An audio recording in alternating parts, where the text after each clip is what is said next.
LT grade biology classes के आज के अंक में विकास अथवा एवोल्यूशन पर मोस्ट इम्पॉर्टेंट एमसीक्यू लेकर के आए हैं जो आपको समझाएंगे। चलिए शुरू करते हैं। पहला क्वेश्चन लेते हैं। निम्न में से सबसे पहले किसका उद्भव हुआ? चार ऑप्शन आपके सामने दिए गए हैं, सोचिए और बताइए इनमें से सबसे पहले किसका उद्भव हुआ था। देखिए जल्दी से सभी लोग वीडियो को लाइक करते रहें, अपने दोस्तों में शेयर कर दीजिए वीडियो को, ताकि ज़्यादा से ज़्यादा लोग जुड़ सकें और जितने ज़्यादा लोग जुड़ेंगे उतना ही अच्छा हम वीडियो आपके लिए लेकर आएंगे। निम्न में से सबसे पहले किसका उद्भव हुआ? तो आंसर सही होगा इसमें से डी, कोएसरवेट्स का उद्भव हुआ था। और जो कोएसरवेट्स हैं ये एक तरह के कार्बनिक पदार्थ हैं, एक तरह के कार्बनिक पदार्थ। और ओपेरिन ने बताया था, जो ओपेरिन थे इन्होंने बताया था कि कोएसरवेट्स कोलाइडी कण हैं, कोलाइडी कण जिनमें बढ़ने की क्षमता होती है, द्विगुणन करने की क्षमता होती है। आपको बता दें कि जैसे परमाणु है, परमाणु से सरल अणु बने, सरल अणु से सरल कार्बनिक यौगिक बने और सरल कार्बनिक यौगिक से कोएसरवेट्स का निर्माण हुआ था। नेक्स्ट क्वेश्चन पर आते हैं। जैव विकास का प्रमाण मिलता है।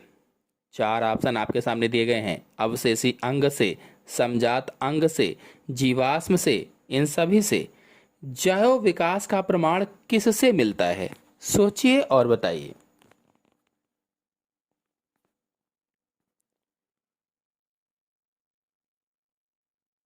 तो आंसर सही होगा इसमें से डी, इन सभी से मिलता है। आपको बता दें कि जो पहला ऑप्शन है अवशेषी अंग, तो मनुष्य में अवशेषी अंगों में जैसे कर्ण पल्लव की पेशियां होती हैं, ये अवशेषी अंग हैं। कृमि रूप परिशेषिका अवशेषी अंग होती है। निमेषक पटल भी अवशेषी अंग होते हैं। और जो दूसरा ऑप्शन है समजात अंग से, तो समजात अंग क्या होते हैं बता दें, ऐसे अंग जो उत्पत्ति और रचना में समान होते हैं लेकिन कार्य में भिन्न होते हैं, उन्हें ही समजात अंग कहा जाता है। ऐसे अंग जो उत्पत्ति में समान है, रचना में समान है लेकिन कार्य में भिन्न है, कार्य अलग अलग करते हैं, उन्हें ही समजात अंग कहा जाता है। जैसे मनुष्य के हाथ और घोड़े के पैर, देखो घोड़े के जो अगले पैर होते हैं वो चलने में, जबकि मनुष्य के हाथ चलने में नहीं कार्य करते हैं। तो इस तरह से ये क्या हुए, उत्पत्ति और रचना में समान है लेकिन कार्य में भिन्न है, इसीलिए इनको समजात अंग कहा जाता है। और जो जीवाश्म है तीसरा वाला ऑप्शन, तो जीवाश्म क्या होते हैं, प्राचीन जो जीव थे, प्राचीन जीवों के शेष बचे पदार्थों को जीवाश्म कहा जाता है, या प्राचीन जीवों के शेष बचे अवशेषों को ही जीवाश्म कहा जाता है। चाहे वो हड्डी हो, दांत हो आदि जो अवशेष बचते हैं उसे ही जीवाश्म कहते हैं। नेक्स्ट क्वेश्चन पर आते हैं। चंद्रमा पर जीवन संभव नहीं है क्योंकि वहां नहीं पाया जाता है। जल्दी से सभी लोग वीडियो को लाइक करते रहें, अपने दोस्तों में शेयर जरूर करें, लाइक भी करें, कमेंट भी करें। कौन सा ऑप्शन सही होगा? चंद्रमा पर जीवन संभव नहीं है क्योंकि वहां जल, कार्बन, नाइट्रोजन, हाइड्रोजन क्या नहीं पाया जाता है? तो आंसर सही होगा इसमें से पहला, वहां जल नहीं पाया जाता है। आपको बता दें कि चंद्रमा पर जीवन संभव नहीं है क्योंकि वहां पर पर्याप्त वायुमंडल नहीं है, ना तो जल है और ना ही ठीक से तापमान है। ठीक से तापमान का मतलब है कि दिन में जैसे तापमान है बहुत अधिक हो जाता है, रात्रि में बहुत कम हो जाता है। लगभग में अगर दिन के तापमान की बात करें बहुत अधिक में, तो 100 डिग्री से भी अधिक हो जाता है। दिन के समय वहाँ 100 डिग्री से भी अधिक तापमान हो जाता है चंद्रमा पर, और रात्र में बहुत कम तापमान हो जाता है, -150 डिग्री से भी कम हो जाता है, इसीलिए वहां पर जीवन संभव नहीं है। नेक्स्ट क्वेश्चन है। निम्नलिखित में से कौन सा सिद्धांत डार्विन द्वारा प्रतिपादित नहीं किया गया? चार सिद्धांत यहां पर लिखे गए हैं और इनमें से कौन सा ऐसा सिद्धांत है जो डार्विन द्वारा प्रतिपादित नहीं किया गया है? सोचिए और बताइए। देखिए जो क्वेश्चन के साथ में हम अन्य टॉपिक्स या अन्य पॉइंट्स बता रहे हैं ये बहुत इंपॉर्टेंट हैं, इनको भी सुनते चलिए, इनसे भी प्रश्न पूछे जा सकते हैं। सभी लोग वीडियो को लाइक करते रहें और चैनल पर पहली बार हो तो चैनल को सब्सक्राइब भी कर लें, अपने दोस्तों में शेयर ज़रूर करें। आंसर सही होगा इसका डी, उपार्जित लक्षणों की वंशागति। ये जो उपार्जित लक्षणों की वंशागति का सिद्धांत है, ये चार्ल्स डार्विन ने नहीं प्रतिपादित किया था, ये लैमार्क ने दिया था। और लैमार्क ने फिलॉसफिक जूलॉजिक नामक पुस्तक में ये दिया था। फिलॉसफिक जूलॉजिक नामक इनकी पुस्तक थी, उसमें दिया था। और ऊपर के जो प्राकृतिक चयन, योग्यतम का चयन, जीवन संघर्ष, ये जो तीनों सिद्धांत हैं, ये डार्विन ने प्रतिपादित किए थे, जबकि उपार्जित लक्षणों की वंशागति लैमार्क ने प्रतिपादित किया था। नेक्स्ट क्वेश्चन है, योग्यतम की उत्तरजीविता का सिद्धांत प्रतिपादन किया। देखिए पूछ लिया किसने किया था, अभी पिछले क्वेश्चन में था। तो क्या बताएंगे आप इसका आंसर? इसका आंसर सही होगा सी, चार्ल्स डार्विन ने किया था। चार्ल्स डार्विन ने। आपको बता दें कि जो योग्यतम की उत्तरजीविता है, जो जीव अपने पर्यावरण के अनुकूल होते हैं वे जीवित रहते हैं। इस सिद्धांत में क्या कहा गया, योग्यतम की उत्तरजीविता में क्या कहा गया कि जो जीव अपने पर्यावरण के अनुकूल हो जाते हैं वे जीवित रहते हैं और जनन करते हैं, अपने ही जैसा संतानें पैदा करते हैं। जबकि जो उस पर्यावरण के प्रति अनुकूल नहीं हो पाते हैं, अनुकूल नहीं होते हैं, वे विलुप्त हो जाते हैं, मर जाते हैं। ये इन्होंने इस सिद्धांत में बताया था। जो चार्ल्स डार्विन थे, इन्होंने इस सिद्धांत में ये बताया था। नेक्स्ट क्वेश्चन है, वह अंग जो आकारिकी में भिन्न तथा कार्य में समान होते हैं क्या कहलाते हैं? ऐसे अंग जो आकारिकी में भिन्न हैं लेकिन कार्य में समान हैं, उन्हें क्या कहा जाता है? सोचिए और सभी लोग बताइए। सभी लोग लाइक जरूर करें वीडियो को और अपने दोस्तों में शेयर भी करें। तो कौन सा आंसर सही होगा इसमें? आंसर सही होगा इसमें से बी, समवृत्ति अंग। समवृत्ति अंग वह अंग होते हैं जो आकारिकी में भिन्न लेकिन कार्य में समान होते हैं। तो जो समजात अंग है पहला ऑप्शन, तो ऐसे अंग जो उत्पत्ति व रचना में समान लेकिन कार्य में भिन्न होते हैं या असमान होते हैं, उन्हें समजात अंग कहा जाता है। और जो अवशेषी अंग हैं, ऐसे अंग जो जीव में हैं लेकिन उनका कोई कार्य नहीं है, अवशेष के रूप में हैं, इसीलिए उन्हें अवशेषी अंग कहा जाता है। नेक्स्ट क्वेश्चन है, आर्कियोपेटेरिक्स एक जीवाश्म है जो संयोजी कड़ी है। आर्कियोपेटेरिक्स एक जीवाश्म है जो संयोजी कड़ी है। किसकी संयोजी कड़ी? 4 समूह के यहाँ पर नाम लिखे गए हैं, कोई एक समूह इसमें से सही है। कौन सा सही होगा? आपको बता दें, जो एनिलिडा है पहला ऑप्शन है, एनिलिडा तथा आर्थ्रोपोडा के बीच की कड़ी की बात की जाए अगर तो पेरिपेटस होता है। एनिलिडा और आर्थ्रोपोडा के बीच की कड़ी पेरिपेटस है। जो बी वाला ऑप्शन है, मत्स्य तथा सरीसृप, तो मत्स्य तथा सरीसृप के बीच की कड़ी सेमोरिया है, सेमोरिया। और इसमें जो सी वाला ऑप्शन है, पक्षी तथा सरीसृप, तो पक्षी तथा सरीसृप के बीच की कड़ी आर्कियोपेटेरिक्स होता है। इसका मतलब यही वाला ऑप्शन सही होगा। तो इसमें आंसर सही होगा सी, पक्षी तथा सरीसृप की। और जो डी वाला ऑप्शन है, स्तनी तथा सरीसृप की, तो ये डकबिल, एकिडना, ये स्तनी तथा सरीसृप के बीच की संयोजी कड़ी होते हैं। बताते चलें कि जो आर्कियोपेटेरिक्स है इसका विकास जुरैसिक काल में हुआ था, जुरैसिक काल में। नेक्स्ट क्वेश्चन है, मनुष्य का निकटतम संबंधी है। मनुष्य का निकटतम संबंधी है बताना है।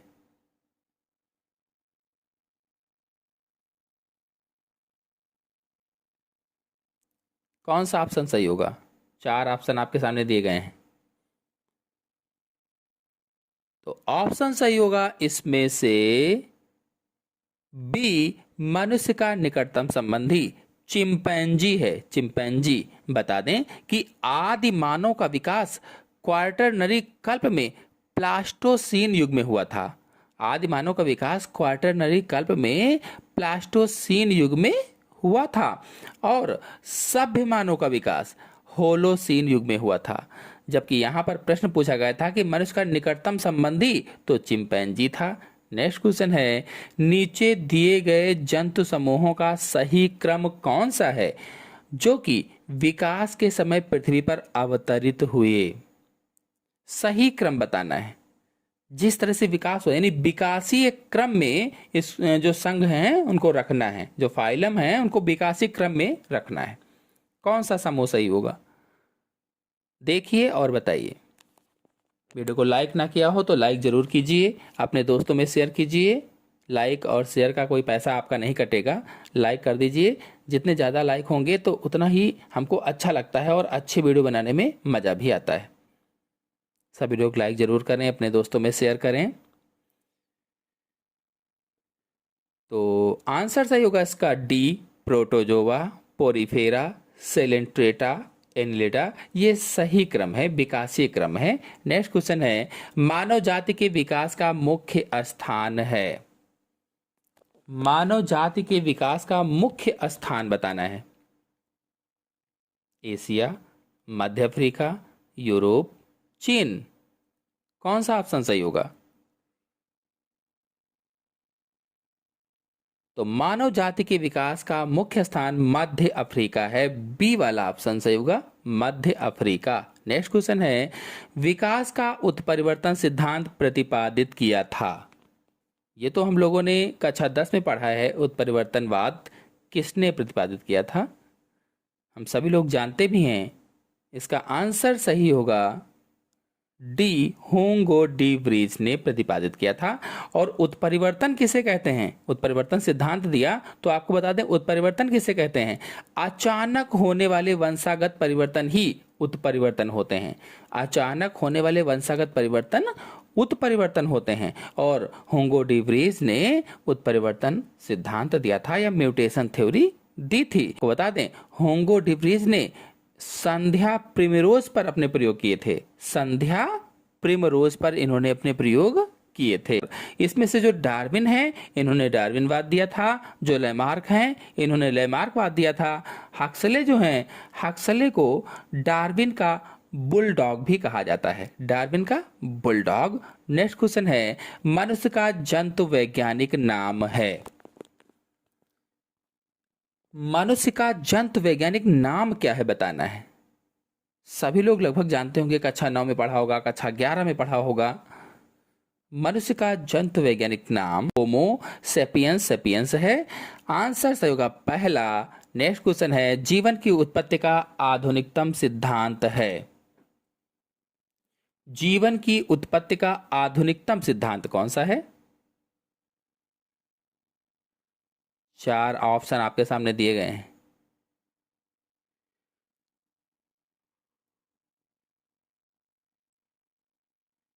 आंसर सही होगा इसमें से डी, रासायनिक उद्विकासवाद यानी केमिकल एवोल्यूशन। नेक्स्ट क्वेश्चन है, रासायनिक उद्विकासवाद प्रतिपादित किया था। इस सिद्धांत को किसने प्रतिपादित किया था? केमिकल एवोल्यूशन थ्योरी किसने दी थी बताना है। सोचिए और बताइए।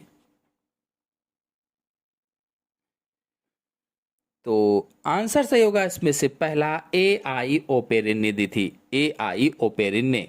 नेक्स्ट क्वेश्चन है, निम्न में से किस मानव ने सर्वप्रथम औजार बनाए?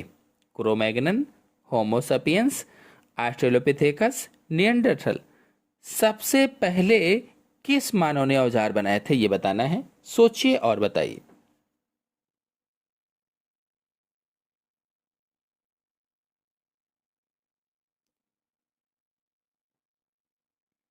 आंसर सही होगा इसमें से सी, ऑस्ट्रेलोपिथेकस ने। और ऑस्ट्रेलोपिथेकस में जो होमो हैबिलिस मानव था इसने सबसे पहले औजार बनाए थे और पत्थर व लकड़ी के औजार बनाए थे, पत्थर व लकड़ी के। नेक्स्ट क्वेश्चन है, कपाल गुहा का आयतन सर्वाधिक था। इनमें से किस मानव की कपाल गुहा का आयतन सबसे अधिक था? निएंडरथल मानव, क्रोमैग्नन मानव, आधुनिक मानव, जावा मानव। किस मानव की कपाल गुहा का आयतन सबसे अधिक था? आंसर सही होगा इसमें से बी, क्रोमैग्नन मानव का। नेक्स्ट क्वेश्चन है, आधुनिक मानव का सीधा पूर्वज समझा जाता है। आधुनिक मानव का सीधा पूर्वज किसको समझा जाता है?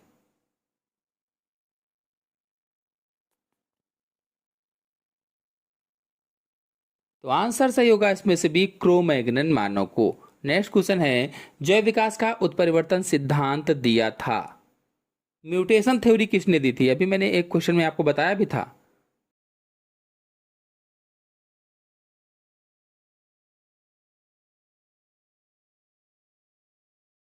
तो म्यूटेशन थ्योरी होंगो डी व्रीज ने दी थी। ऑप्शन सही होगा सी, होंगो डी व्रीज। और जो डार्विन है, इन्होंने डार्विनवाद, लैमार्क ने लैमार्कवाद प्रस्तुत किया था। नेक्स्ट क्वेश्चन है, समजात अंगों में होती है। चार ऑप्शन आपके सामने दिए गए हैं, सोचिए और सभी लोग रिप्लाई दीजिए कि क्या ऑप्शन सही होगा इसमें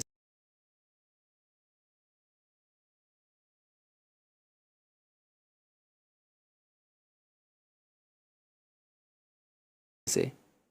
तो ऑप्शन सही होगा इसमें से पहला, उद्भव में समानता। नेक्स्ट क्वेश्चन है, वह अंग जो उत्पत्ति एवं संरचना में भिन्न परंतु कार्य में समान होते हैं कहलाते हैं। क्या कहलाएंगे? अभी हम आपको समवृत्ति अंग की भी परिभाषा समझा चुके हैं, समजात की भी समझा चुके हैं, अवशेषी अंग की भी समझा चुके हैं। तो वो क्या कहलाएंगे, आप लोग सोचकर बताइए।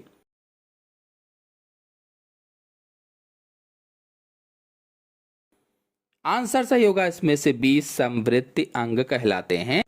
वह अंग जो उत्पत्ति एवं संरचना में भिन्न लेकिन कार्य में समान होते हैं उन्हें समवृत्ति अंग कहा जाता है।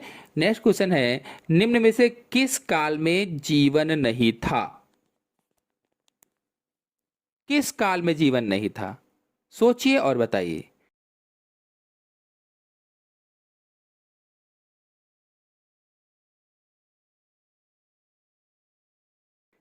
आंसर सही होगा इसमें से पहला, एजोइक महाकल्प में।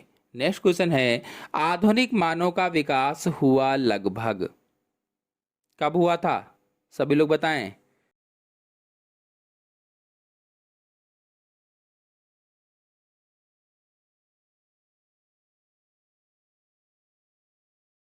आंसर सही होगा बी, 25,000 वर्ष पूर्व हुआ था। नेक्स्ट क्वेश्चन है, आधुनिक मानव के सबसे निकट है? बंदर, छछूंदर, चिंपैंजी, इनमें से कोई नहीं। सबसे निकट कौन है? सोचिए और बताइए।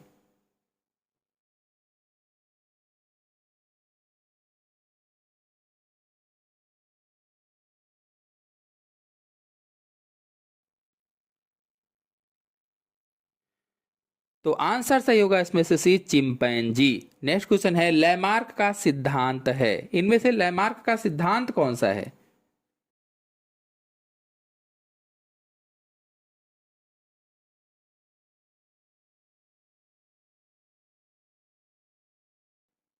तो आंसर सही होगा इसमें से सी, उपार्जित लक्षणों की वंशागति। नेक्स्ट क्वेश्चन है, कीट एवं चमगादड़ के पंख प्रदर्शित करते हैं? समजातता, समरूपता, पूर्वजता, संयोजक कड़ी, क्या प्रदर्शित करेंगे? सभी लोग बताएं।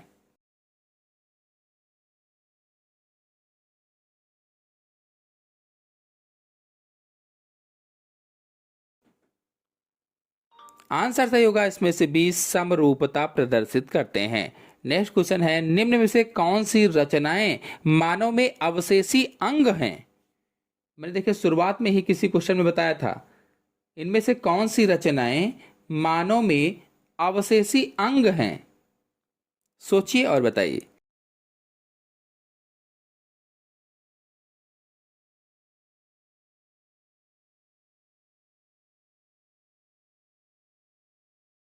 आंसर सही होगा सी, निमेशक पटल, कृमिरूप परिशेषिका, कर्णपल्लों की पेशियां मानव में अवशेषी अंग के रूप में हैं। नेक्स्ट क्वेश्चन है, योग्यतम की उत्तरजीविता का सिद्धांत दिया था? देखिए क्वेश्चन कई बार घुमा घुमा कर इधर उधर से पूछा गया है, तो इसका सिद्धांत जो है डार्विन ने दिया था। नेक्स्ट क्वेश्चन है, पैनजेनेसिस सिद्धांत किसने प्रतिपादित किया? पैनजेनेसिस सिद्धांत किसने दिया था? सोचिए और बताइए।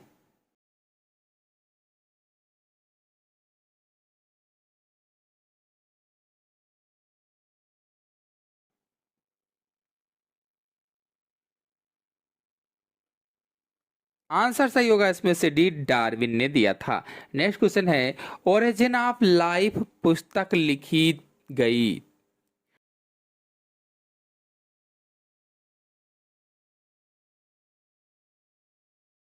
ओरिजिन ऑफ लाइफ पुस्तक किसने लिखी थी? 4 ऑप्शन आपके सामने दिए गए हैं, बताइए कि कौन सा ऑप्शन सही होगा। ऑप्शन सही होगा इसमें से बी, ओपेरिन द्वारा लिखी गई थी। नेक्स्ट क्वेश्चन है, सिम्पैट्रिक स्पेसिएशन का कारण है। सिम्पैट्रिक स्पेसिएशन का कारण क्या है? 4 ऑप्शन आपके सामने दिए गए हैं और आप लोग अपना टेस्ट लीजिए कि कौन सा ऑप्शन इसमें सही होगा।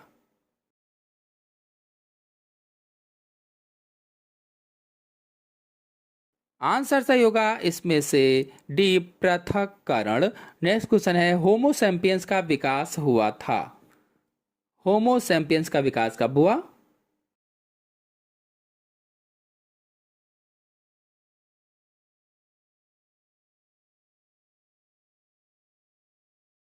तो आंसर सही होगा इसमें से सी, ओलिगोसीन में। नेक्स्ट क्वेश्चन है, कौन सा प्रमाण यह दर्शाता है कि मनुष्य अन्य होमोनिड कपियों की अपेक्षा चिंपैंजी के अधिक निकट संबंधी है? कौन सा प्रमाण दर्शाएगा?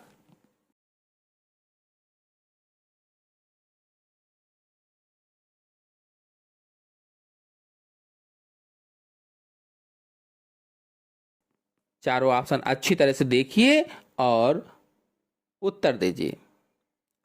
आंसर सही होगा इसमें से डी, लिंग गुणसूत्रों, दैहिक गुणसूत्रों व माइटोकॉन्ड्रिया से निष्कर्षित डीएनए द्वारा। नेक्स्ट क्वेश्चन है, जावा मानव का जैविक नाम है। जावा मानव का जैविक नाम क्या है? सोचिए और बताइए।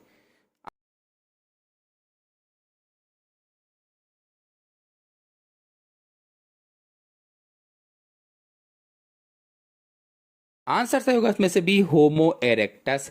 नेक्स्ट क्वेश्चन है, निम्नलिखित में से समरूपी अंग हैं। समरूपी अंग कौन से हैं?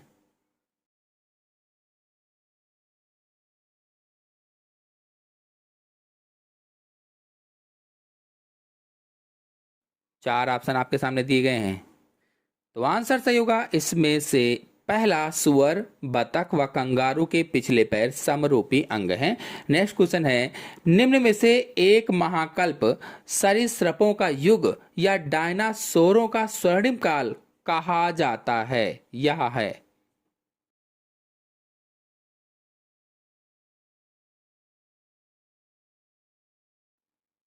कौन सा होगा? सब लोग रिप्लाई दें।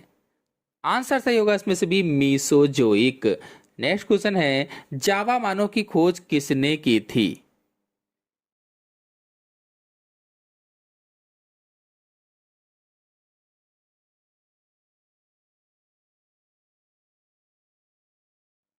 तो ये सभी लोग जानते होंगे आंसर, जावा मानव की खोज डुबोइस ने की थी, डुबोइस। नेक्स्ट क्वेश्चन है, कौन से मानव का जीवाश्म सबसे पहले खोजा गया?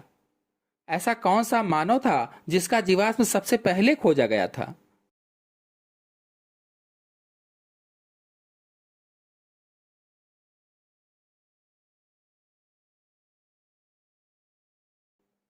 तो आंसर से होगा इसमें से सी, नियंडरथल मानव। नेक्स्ट क्वेश्चन है, मछलियों का युग है। मछलियों का युग किसे कहा जाता है इनमें से?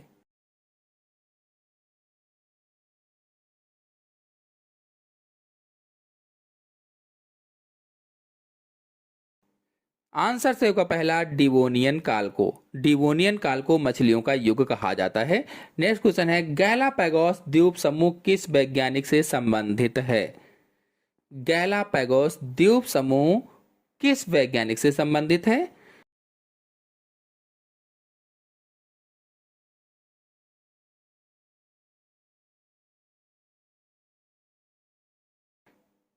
तो आंसर से होगा इसमें से पहला, डार्विन। नेक्स्ट क्वेश्चन है, डी व्रीज ने किस पादप पर उत्परिवर्तन के प्रयोग किए?